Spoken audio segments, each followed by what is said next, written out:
बिहार विधानसभा चुनाव के नतीजों में जहां एक और एनडीए की सुनामी देखने को मिली और इस सुनामी में महागठबंधन पूरी तरह धराशायी हो गया, लेकिन एनडीए की सुनामी के बीच एक पार्टी मजबूती से टिकी रही। वो पार्टी थी असदुद्दीन ओवैसी की एआईएमआईएम। सीमांचल में 5 सीटों पर असदुद्दीन ओवैसी की पार्टी ने जीत दर्ज की एनडीए की सुनामी के बीच, जिसने सबका ध्यान खींचा कि ओवैसी जिन सीटों पर अपनी मजबूती की बात कहते थे, ओवैसी जिन सीटों पर अपने जनाधार का दावा करते थे, वहां ओवैसी ने फिर बाजी मार ली। और अब चुनावी नतीजे जब आ गए हैं, 5 सीटों पर मुकाबला जीत गई है एआईएमआईएम, तो अब वहां ओवैसी ने शुक्रिया यात्रा भी जो है सीमांचल की जनता के लिए निकाला है। इस यात्रा के क्या कुछ मायने हैं समझेंगे। हमारे साथ हमारे वरिष्ठ सहयोगी राकेश रंजन जी स्टूडियो में जुड़े हुए हैं। रंजन जी, चुनावी नतीजों को हमने बहुत उस पर हमने चर्चा की थी कि एनडीए की सुनामी आई, लेकिन इस सुनामी में असदुद्दीन ओवैसी 5 सीटें लेकर चले जाते हैं और देखिए अब शुक्रिया यात्रा भी उन्होंने इसको सेलिब्रेट करने के लिए निकाला है। देखिए, ये सिर्फ सेलिब्रेशन नहीं है, ये जश्न नहीं है, ये सीमांचल के लोगों को एक संदेश भी है कि हम सिर्फ चुनाव लड़ने नहीं आए थे, हम आपके साथ खड़े रहने के लिए आए हैं और हम आपकी हर मुश्किलात में आपके साथ खड़े हैं। असदुद्दीन ओवैसी एआईएमआईएम के सदर ने जब अभी सीमांचल में जो है वो शुक्रिया यात्रा कि जब निकाली और अलग अलग जगहों पर जो भी सीमांचल के चारों जिले हैं हर जगह गए और वहां पर उन्होंने मतदाताओं का शुक्रिया कहा और उनको ये विश्वास दिलाने की कोशिश की कि देखिए, हम सिर्फ जो ऐसे नेता नहीं है कि जब चुनाव आता है तब आ जाते हैं और फिर चुनाव खत्म तो फिर हम चले जाते हैं, मतलब कि मतलब निकल गया तो पहचानते नहीं वाले लोग हम नहीं हैं। ये बातें कहते हुए या ये बातें समझाते हुए असदुद्दीन ओवैसी सीमांचल में दिखे। देखिए नवीन, एक चीज आप देखिए कि जब से चुनाव परिणाम आया है, जो बिहार में सत्ता पक्ष का जो विपक्ष है, आप उसकी एक्टिविटी पर गौर कीजिए, जो कि मुख्य विपक्ष है। उधर से कोई गतिविधि आपको इस तरह की दिखेगी नहीं जिसको कि आप नोटिस करें। आमतौर पर वो हार का जो सदमा लगा है विपक्ष को, खास करके राजद को, उससे वो अब तक उबर नहीं पाया है। यही हाल अगर आप देखिए तो लेफ्ट का भी दिखता है, वीआईपी की तो हालत ही बिल्कुल खराब हो गई, तो उधर से कुछ नहीं है। लेकिन इन सब के बीच आप असदुद्दीन ओवैसी को देखिए कि उन्होंने मौके की नजाकत को समझा। जब बाकी दल घर में बैठे हैं, हार के सदमे में हैं, ये जनता के बीच गए। और खास बात यह है नवीन की असदुद्दीन ओवैसी सिर्फ उन सीटों पर नहीं गए जहां उनको जीत मिली है, जिन 5 सीटों पर जीत मिली है, केवल उन विधानसभा क्षेत्रों में नहीं गए, जहां हारे हैं वहां भी गए और उन्होंने कहा कि ठीक है हम हार गए, लेकिन हम आपका शुक्रिया अदा करने आए हैं कि आपने हम पर इतना विश्वास जताया।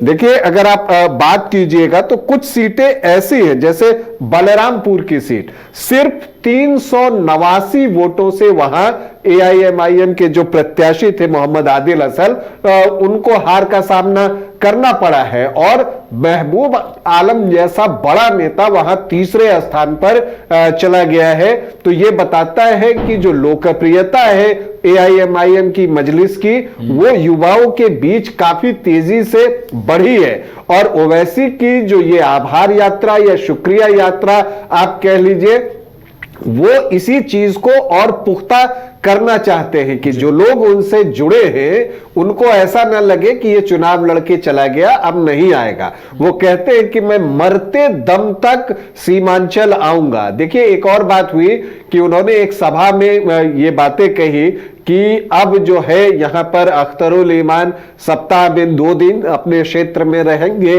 अमौर में रहेंगे, बाइसा में रहेंगे, ये बातें उन्होंने कही। तो फिर जब सप्ताह में 2 दिन की बात आई तो अख्तरुल ईमान आते हैं और वो ये बातें कहते भी हैं कि देखिए मैं इसको ना महीना कर दिया जाए, सप्ताह थोड़ा ज्यादा हो जाएगा, पटना भी रहना पड़ता है। तो उन्होंने बिल्कुल उसको खारिज कर दिया, बोला नहीं, सप्ताह में आना है आपके लिए बहुत आसान है। तो ये इससे क्या होता है, जनता के बीच एक विश्वास जाता है। वो कहते हैं कि जनता अपनी बातों को लेकर अपने प्रतिनिधि तक, जनप्रतिनिधि तक पहुंचे, यह महत्वपूर्ण है। अब जनप्रतिनिधि हो सकता है कि 100% काम ना कर सके, 10% करे, 20% करे, 40% करे, लेकिन जनता को यह तो अच्छा लगेगा ना कि जो उसके दुख तकलीफ है वो अपने जनप्रतिनिधि के साथ, अपने विधायक के साथ शेयर कर रहा है। और उन्होंने यही बात को और आगे बढ़ाते हुए कहा कि मैं भी कोशिश करूंगा कि हर 6 महीने में सीमांचल आऊं। कहने का मतलब यह कि वो मॉनिटरिंग करने वाले हैं और जो सीमांचल में उनको जन समर्थन मिला है उसको वो छोड़ने के लिए बिल्कुल तैयार नहीं दिख रहे हैं और लग रहा है कि बिल्कुल वो सीमांचल में खूंटा गाड़ के बैठने वाले हैं और यहां पर उनको और संभावनाएं दिख रही हैं। सीमांचल में 24 सीटें हैं, देखिए 5 पर तो उनको जीत मिली, 2 जगह ठाकुरगंज और बलरामपुर में वो दूसरे स्थान पर रहे और कुछ जगहों पर वो तीसरे स्थान पर रहे, प्राणपुर में, अररिया में, कसबा में और केवटी में। इसमें अररिया को छोड़ दीजिए तो बाकी 3 जगह एनडीए को सफलता मिली, अररिया में कांग्रेस पार्टी जीती, लेकिन वहां पर ये अच्छी संख्या में वोट लाने में कामयाब हुए हैं। तो असदुद्दीन ओवैसी का इस यात्रा का जो एक उद्देश्य है वो ये भी है कि पार्टी का विस्तार किया जाए। और विस्तार वो जब करने की बात कहते हैं तो अब देखिए उनकी एक लाइन जब आप देखेंगे तो वो कहते हैं कि सीमांचल जाग चुका है, अब बिहार का कोना कोना जागेगा। तो वो ये कहना नहीं भूलते कि धीरे धीरे जो है वो अपना विस्तार करना चाहते हैं पार्टी का, लेकिन इस बात का वो ख्याल रखते हैं कि जहां वो मजबूत है उसको और मजबूत करें।